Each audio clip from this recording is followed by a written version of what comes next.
আমরা শুকরিয়া আদায় করছি মহান রব্বুল আলামিনের আলিশান দরবারে যে আল্লাহ পাক রব্বুল আলামিন আমি এবং আপনাকে সাইয়্যিদুল আইয়াম সপ্তাহের শ্রেষ্ঠ দিন, আফদলুল মাকাম দুনিয়ার সর্বোৎকৃষ্ট স্থান আল্লাহ পাকের ঘর মসজিদে আসার এবং বসার তৌফিক দান করেছেন।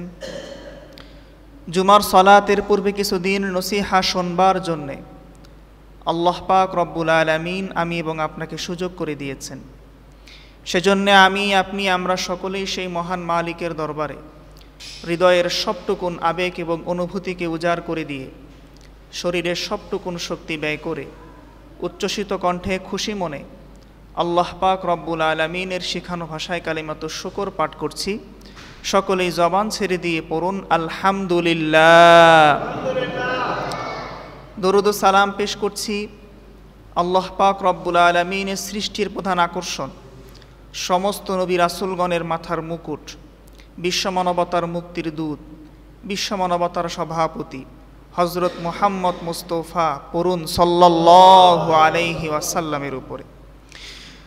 সম্মানিত মুসল্লিয়ানে কেরাম, আমি জানি না আপনাদের জানা আছে কি না, আজকে আমাদের আরবি যে হিজরি সন আছে, আজকে হিজরি সনের নতুন বৎসরে আমরা পদার্পণ করেছি। আলহামদুলিল্লাহ বলেন। আরবি হিজরি সনের প্রথম মাস হচ্ছে মহররম মাস, আর আজকে হচ্ছে মহররম মাসের 1 তারিখ। নতুন একটা বৎসর আমরা আলহামদুলিল্লাহ শুরু করলাম। 1446 হিজরি শেষ হয়ে 1447 হিজরি শুরু হয়েছে। দুঃখজনক হলো সত্য যে যখন ইংরেজি নতুন বছর আগমন করে তখন আমরা খুব আনন্দের সাথে, ধুমধামের সাথে আমরা ইংরেজি বৎসরকে আমরা উদযাপন করি, ইংরেজি বৎসরকে আমরা বরণ করে নেই। কিন্তু আরবি একটা নতুন বছর যে শুরু হয়েছে অনেক মানুষ বিষয়টা জানেও না। অথচ আরবি হিজরি সনের সাথে আমাদের যাবতীয় সমস্ত ইবাদতের সম্পর্ক রয়েছে। আমরা রোজা রাখি, হজ করি, যাকাত দেই, কোরবানি করি, যত ইবাদত আমরা সম্পন্ন করি আমাদের সব ইবাদতের সম্পর্ক হচ্ছে আরবি হিজরি সনের সাথে, আরবি তারিখের সাথে, ঠিক কিনা বলেন? তো সুতরাং আজকে যেহেতু নতুন বছরের প্রথম দিন মহররম মাসের 1 তারিখ, আজকে ইনশাল্লাহ আমরা আলোচনা শুনব আরবি হিজরি সনের ইতিহাস, কিভাবে এই আরবি হিজরি সন শুরু হলো, এই হিজরি সনের প্রবর্তক কে, এবং এই হিজরি সনের গুরুত্ব এবং তাৎপর্য। যতটুকু সময় কথা হবে আল্লাহ পাকের নিকট দোয়া করি আল্লাহ পাক রব্বুল আলামিন যেন আমাদের সকলকে আজকের ইতিহাসটুকু মনোযোগ সহকারে শ্রবণ করে আয়ত্ত করার তৌফিক দান করেন। সকলে বলছি আল্লাহুম্মা আমিন। সম্মানিত হাজিরিন, আমাদের মানব জীবনটা হচ্ছে সময়ের একটা সমষ্টি। আমাদের জীবন বলতেই সময়, সব কিছু, যে কোনো কিছু কাজ সবগুলো সময়ের সাথে সম্পর্কিত। আর সময়টাকে আল্লাহ পাক রব্বুল আলামিন মানুষের ব্যবহারের উপযোগী করে বিভিন্ন ভাগে আল্লাহ ভাগ করে দিয়েছেন। মিনিট, ঘন্টা, দিন, সপ্তাহ, মাস, বছর, যুগ, শতাব্দী, বিভিন্ন ভাগে আল্লাহ সময়কে ভাগ করে দিয়েছেন। তো এই যে আমাদের মানব জীবনটা সময়ের সমষ্টি, আমরা যেন আমাদের জীবনটা সুন্দরভাবে অতিবাহিত করতে পারি সেজন্য আল্লাহ আমাদেরকে বছরও দিয়েছেন, ঠিক কি না? তো আমরা যে বছর গণনা করি, আমাদের বছর গণনা করার সিস্টেম হলো 2টা। একটা হচ্ছে চন্দ্রকেন্দ্রিক বছর বা চন্দ্রকেন্দ্রিক সন, আরেকটি হচ্ছে সূর্যকেন্দ্রিক বছর বা সূর্যকেন্দ্রিক সন। চাঁদের গতি প্রকৃতি হিসেবে আমরা যে বছর গণনা করি এটাকে বলা হয় চন্দ্রকেন্দ্রিক সন, অর্থাৎ চন্দ্র বছর। আর সূর্যের গতি প্রকৃতি হিসেবে যে বছরকে আমরা গণনা করি এটাকে বলা হয় সূর্যকেন্দ্রিক সন, অর্থাৎ সূর্য বছর। তো আমাদের আরবি যে তারিখ, এটা সম্পর্ক হচ্ছে আকাশের যে চাঁদের সাথে, আর ইংরেজি এবং বাংলা তারিখের সম্পর্ক হচ্ছে সূর্যের সাথে। তো চাঁদ এবং সূর্য এবং সেই সাথে যত গ্রহ এবং নক্ষত্র আল্লাহ পাক রব্বুল আলামিন সৃষ্টি করেছেন, প্রত্যেক গ্রহ এবং নক্ষত্র আপন কক্ষপথে পরিভ্রমণ করতেছে। প্রত্যেকটা গ্রহ এরা যে ঘুরতেছে এদের একটা আপন কক্ষপথ আছে। একটা সময় বিজ্ঞান আমাদেরকে বলতো যে পৃথিবী ঘুরে কিন্তু সূর্য তার আপন জায়গায় স্থির থাকে।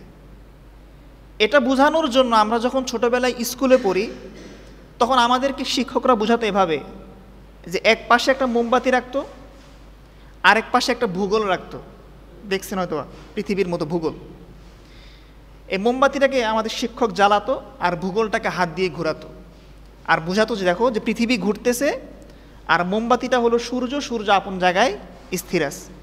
এটা বলে আমাদেরকে বোঝাতো যে পৃথিবী ঘুরে সূর্য আপন জায়গায় স্থির থাকে। কিন্তু পবিত্র কোরআন যদি আমরা গবেষণা করি, পবিত্র কোরআন আমাদেরকে বলে যে শুধুমাত্র পৃথিবী ঘুরে না, বরং চন্দ্র এবং সূর্য আপন কক্ষপথে পরিভ্রমণ করে। সুবহানাল্লাহ পাঠ করে। তাহলে বিজ্ঞান যে থিওরি আমাদেরকে দেয়, বিজ্ঞানের কোনো থিওরি যদি হাদিসের সাথে যদি সাংঘর্ষিক হয়, পবিত্র কোরআনের সঙ্গে যদি সাংঘর্ষিক হয়, তাহলে সেই বিজ্ঞানকে আমাদের জন্য মানা যাবে যাবে না। কোরআন শরীফে সূরা ইয়াসিনের ৩৮ নম্বর আয়াতে আল্লাহ পাক রব্বুল আলামিন বলেন, ওয়াশ-শামসু তাজরি লিমুস্তাকাররিল লাহা। আল্লাহ বলেন যে সূর্য আপন কক্ষপথে পরিভ্রমণ করতেছে। পৃথিবী যেমন ঘুরতেছে সূর্যটাও কি করতেছে? ঘুরতেছে। খুব ভালো করে বুঝেন, যেই দিন সূর্যের গতি এবং প্রকৃতি থেমে যাবে এই দিনই কিয়ামত হয়ে যাবে। সুবহানাল্লাহ পাঠ করেন। বুখারী শরীফের এক হাদিসের মধ্যে আসছে, সাহাবী আবু যর রাদিয়াল্লাহু আনহুকে নবীজি বললেন যে আবু যর, তুমি কি জানো যে যখন সূর্য অস্ত যায় তখন সেই সূর্যটা কোথায় যায়? সাহাবী আবু যর বললেন, আল্লাহু ওয়া রাসূলুহু আলাম। আল্লাহ এবং তার রাসূলই ভালো জানেন যে সূর্য অস্ত গেলে সূর্যটা কোথায় চলে যায়। তখন নবীজি বলেন যে প্রতিদিন সূর্য যখন অস্ত যায়, অস্ত যাওয়ার পরে সূর্যটা আল্লাহ পাক রব্বুল আলামিনের সামনে গিয়ে সিজদা করে আর আল্লাহ পাকের নিকট অনুমতি প্রার্থনা করে যে আল্লাহ আমি আগামীকাল উদিত হব কিনা। আল্লাহ পাক যদি অনুমতি দেন তাহলে সূর্য তার আপন গতিতে পরের দিন আবার পূর্ব দিক থেকে উদিত হবে, পশ্চিম দিকে অস্ত যাবে। কিন্তু যেদিন আল্লাহ পাক রব্বুল আলামিন অনুমতি দিবেন না, আল্লাহ বলবেন যে সূর্য তুমি যে পথ দিয়ে আসছো তুমি আবার ওই পথেই চলে যাও, ওই দিন আর সূর্য পূর্ব দিক থেকে উঠবে না, বরং পশ্চিম দিকে অস্ত গিয়ে আবার পশ্চিম দিক থেকে সূর্য উঠবে। সুবহানাল্লাহ পাঠ করেন। আর এই পশ্চিম দিকে সূর্য উঠা এটা হচ্ছে কিয়ামতের বড় আলামত সমূহের একটা আলামত। যেই দিন সূর্য পশ্চিম দিক থেকে উঠবে এরপর থেকে আর কোনো মানুষের তাওবা কবুল হবে না, আল্লাহ পাকের নিকট ক্ষমা চাইলেও কোনো বান্দার দোয়াকে আল্লাহ পাক কবুল করবেন না। তো বোঝানোর উদ্দেশ্য হচ্ছে যে সূর্য এবং চন্দ্র প্রত্যেকটাকে আপন কক্ষপথে পরিভ্রমণ করছে। পবিত্র কোরআন সূরা ইউনূসের ৫ নম্বর আয়াতে আল্লাহ পাক রব্বুল আলামিন বলেছেন, আল্লাহ পাক রব্বুল আলামিন বলেন, হুয়াল্লাযী জাআলাশ শামসা দিয়াআন ওয়াল কামারা নূরান ওয়া কদ্দারাহু মানাজিলা লিতা'লামু আদাদাস সিনিনা ওয়াল হিসাব। পড়েন সুবহানাল্লাহ। আল্লাহ পাক রব্বুল আলামিন বলেন, আমি আল্লাহ পাক রব্বুল আলামিন সূর্যকে আমি আল্লাহ পাক আলোকময় করেছি, চন্দ্রকেও আমি আল্লাহ পাক রব্বুল আলামিন আলোকিত করেছি, আর সূর্য এবং চন্দ্র উভয়ের জন্য আমি আল্লাহ পাক রব্বুল আলামিন কক্ষপথকে নির্ধারণ করেছি, যাতে করে এই সূর্য এবং চন্দ্রের কক্ষপথের পরিভ্রমণের মধ্য দিয়ে তোমরা বছরের সংখ্যা এবং গণনাকে তোমরা হিসাব করতে পারো। সুবহানাল্লাহ পাঠ করেন। সুবহানাল্লাহ। তাহলে চাঁদ সূর্য প্রত্যেকটা কি আমরা কি বুঝলাম? আপন কক্ষপথে পরিভ্রমণ করতেছে। সূর্য একবার তার পুরো কক্ষপথটা পরিভ্রমণ করতে সময় লাগে ৩৬৫ দিন ৫ ঘন্টা ৪৮ মিনিট ৪৬ সেকেন্ড। এই সময়ের মধ্যে সূর্য একবার কি পুরো পৃথিবীটা ঘুরে আসতে পারে। আর চাঁদ একবার তার পুরো কক্ষপথ পরিভ্রমণ করতে সময় লাগে ৩৫৪ দিন ৮ ঘন্টা ৪৮ মিনিট। তাহলে ইংরেজি এবং বাংলা যে বছর আছে সেই হিসেবে আরবি বছর কিন্তু 10 দিন কম হয়, ঠিক কিনা বলেন? ইংরেজিতে বছর হয় ৩৬৫ দিনে আর আরবিতে বছর হয় 354 দিনে। এই যে 10 এবং 11 দিনের একটা ব্যবধান আল্লাহ পাক দিয়েছেন, এখানে আল্লাহ পাক রব্বুল আলামিনের হিকমতটা কি, আমরা এই হিকমতটা জানবো। তবে তার আগে আমরা শুনে নেই আরবি যে হিজরি সন, এই যে হিজরি তারিখের কথা আমরা বলি, এই হিজরি তারিখের প্রবর্তককে ইতিহাস আমাদেরকে কি বলে। এই হিজরি সনের প্রবর্তক হচ্ছেন ইসলামের দ্বিতীয় খলিফা হজরত ওমরে ফারুক রাদিয়াল্লাহু আনহু।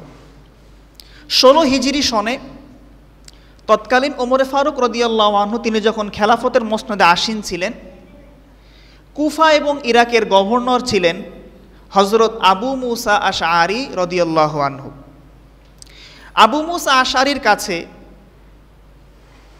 খেলাফতের মসনদ থেকে অর্থাৎ খলিফার নিকট থেকে বিভিন্ন রাষ্ট্রীয় কাগজপত্র এবং চিঠিপত্র আসত। তো তিনি একজন গভর্নর হিসেবে তিনি দেখেন যে এই চিঠিটা কোন তারিখের বা কোন বছরের বা কোন সালের, সেটাকে তো আমরা নির্ণয় করতে পারতেছি না। একটা চিঠি হাতে আসলে যদি সেই চিঠিতে যদি একটা বছর যদি লেখা না থাকে, তাহলে আমরা বুঝবো কেমনে যে চিঠিটা কোন বছরের। আবু মুসা আশআরি চিন্তা করলেন এভাবে হলে তো সমস্যা হয়ে যায়। তিনি তৎক্ষণাৎ ওমরে ফারুকের নিকট তিনি চিঠি লিখলেন যে আমিরুল মুমিনিন, রাষ্ট্রীয় অনেক কাগজপত্র এবং চিঠিপত্র আপনি আমাদের কাছে পাঠান, এগুলো আমাদের কাছে আসে, কিন্তু এই চিঠির ভিতরে তারিখ লেখা না থাকার কারণে, বছর লেখা না থাকার কারণে আমরা নির্ণয় করতে পারি না যে আসলে এটা কোন বছরের চিঠি। এটা নিয়ে একটু আমাদের ভাবা উচিত এবং একটা আরবি হিজরি সন এবং একটা হিজরি তারিখ আমাদের বের করা উচিত।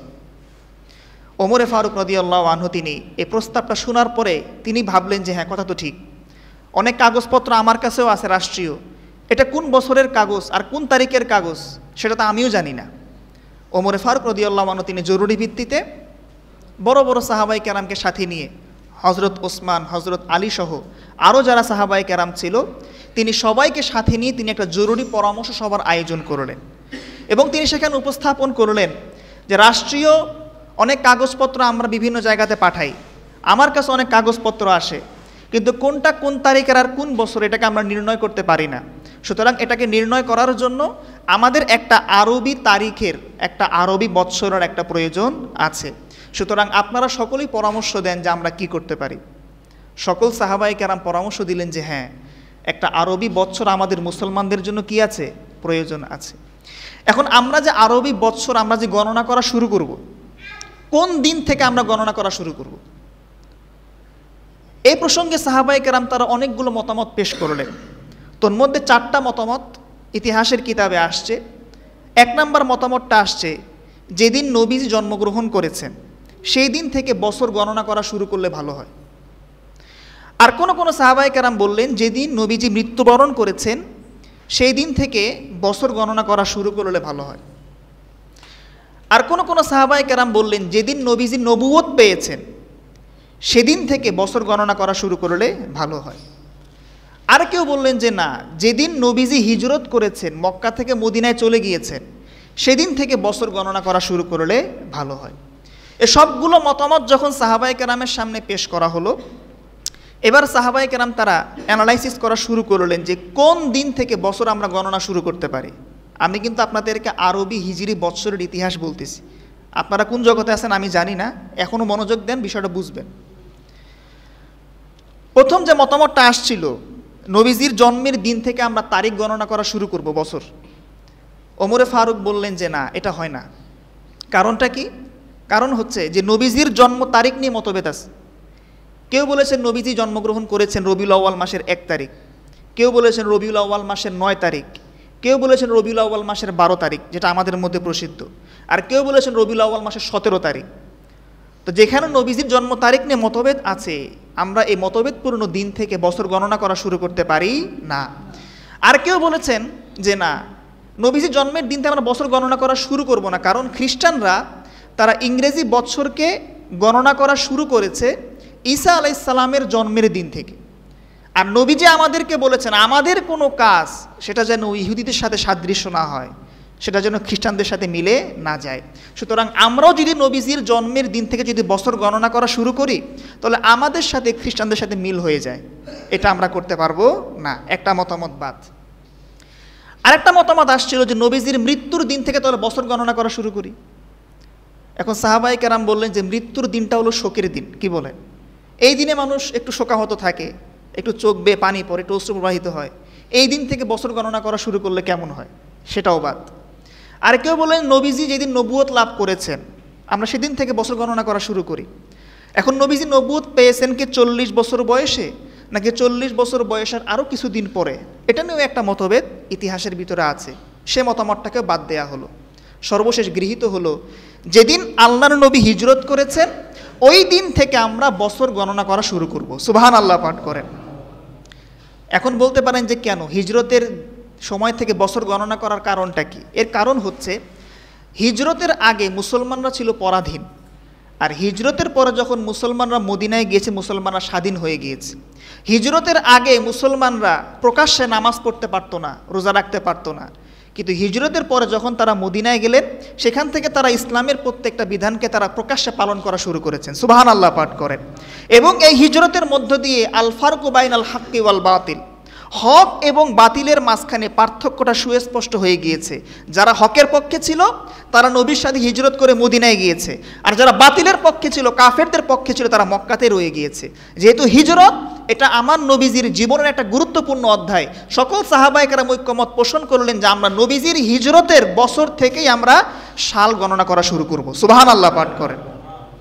এখন আপনাদের কারো দিয়ে একটা উত্তর দেই, যারা ইতিহাস পড়েছেন বা জানেন না, বা যারা জানেন তাদেরকেও বলছি, নবীজি হিজরত করেছেন রবিউল আউয়াল মাস, সেই হিসেবে তো আরবি বছর শুরু হওয়ার কথা রবিউল আউয়াল থেকে, কি বলেন? আরবিতে বছর শুরু হয় মুহররম মাস থেকে। আজকে মুহররম মাসের 1 তারিখ, আজকে হচ্ছে বছরের প্রথম দিন। আমাদের খবর আছে সবার? অনেকেরই খবর নাই। এখন রবিউল আউয়াল মাসে নবীজি হিজরত করেছেন, কিন্তু তিনি মুহররম মাস থেকে আমরা বছর কেন গণনা করা শুরু করি?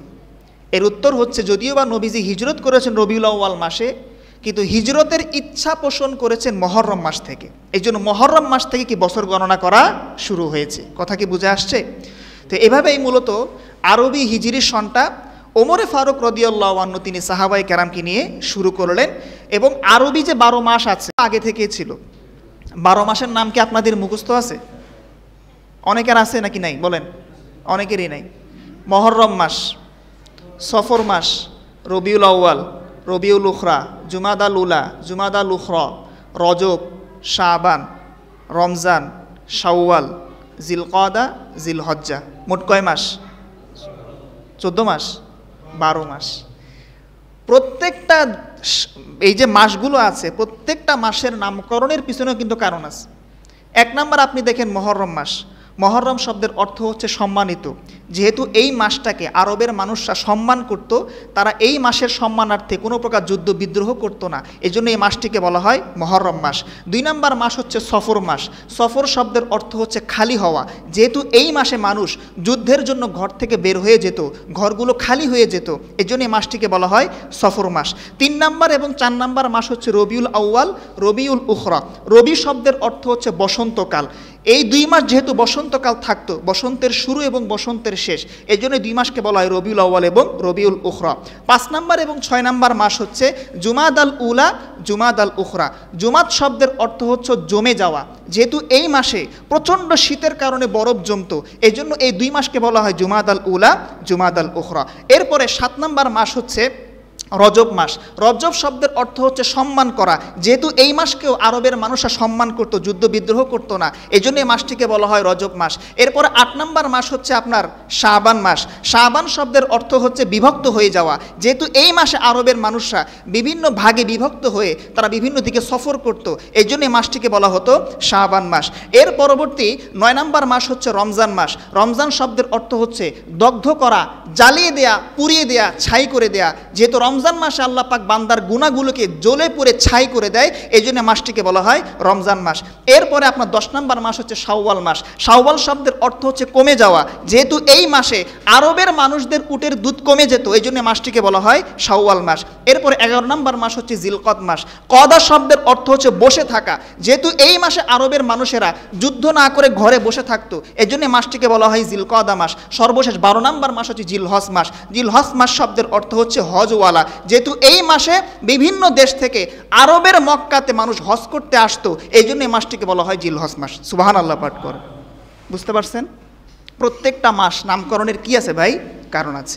এখন কথা হচ্ছে, আপনাদেরকে আমি শুরুতেই বলেছিলাম, এই যে 12টা মাস আল্লাহ দিয়েছেন আরবি, ইংরেজি এবং বাংলা বছর থেকে আরবি বছর 10 দিন কম, এর পিছনে হেকমতটা কি? এর অনেকগুলো উত্তর আছে, দুই একটা আপনাদেরকে বোঝানোর স্বার্থে বলি। 1 নম্বর কারণ হচ্ছে, আমাদের যে ইবাদতগুলো আছে, রোজা, হজ, জাকাত, কোরবানি, আমরা যেন প্রত্যেকটা ইবাদত প্রত্যেকটা মৌসুমে আমরা পালন করতে পারি, এই জন্য আরবি বছর ইংরেজি এবং বাংলা বছর থেকে 10 দিন কম। কথা কি বুঝে আসছে? যারা এখানে মুরব্বী আছেন, আপনারা অনেকেই শীতকালে রোজা পালন করছেন, আছেন না? আবার গরমকালে, আবার বর্ষাকালে, হয়তোবা আগামী 2-1 বছরের ভিতরে আমাদের রোজাটা পড়বে শীতকালে, ঠিক কিনা বলেন? আমার জীবনে আমি এখনও শীতকালে রোজা পাই নাই। বর্ষাকালেও পেয়েছি, গরমকালেও পেয়েছি, গ্রীষ্মকালেও পেয়েছি। সামনে হয়তোবা শীতকালে আমি কী পাবো? রোজা পাবো। এই যে আমাদের ইবাদতগুলো, এগুলো যেন প্রত্যেকটা মৌসুমেই মানুষ পায়, পালন করতে পারে, এই জন্য আল্লাহ পাক রব্বুল আলামিন আরবি বছরকে তিনি 10 দিন কমিয়ে দিয়েছেন। 1 নম্বর কারণ।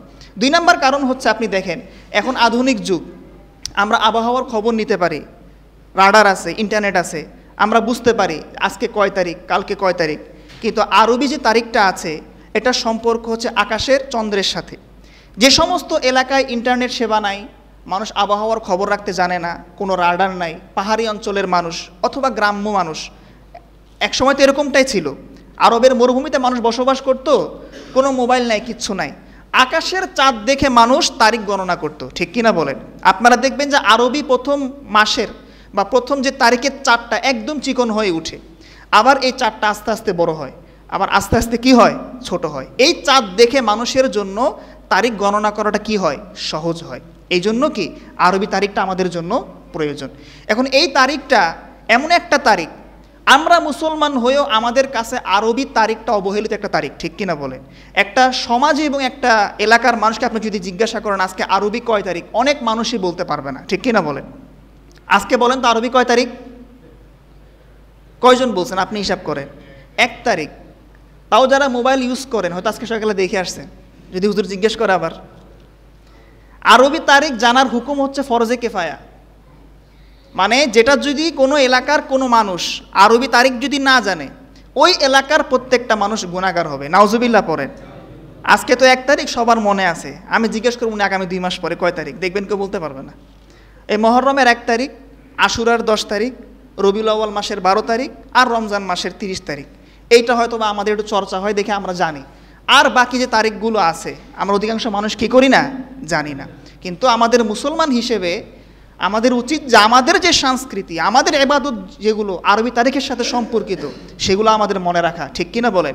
আমরা আরবি তারিখ মনে রাখি না, আরবি বৎসরকে আমরা স্বাগত জানাই না, আমরা আসি ওই পশ্চিমাদের বস্তা পচা যেগুলা কুসংস্কৃতি, ইংরেজি 31st নাইট আমরা সেগুলো উদযাপন করি, ঠিক কিনা বলেন?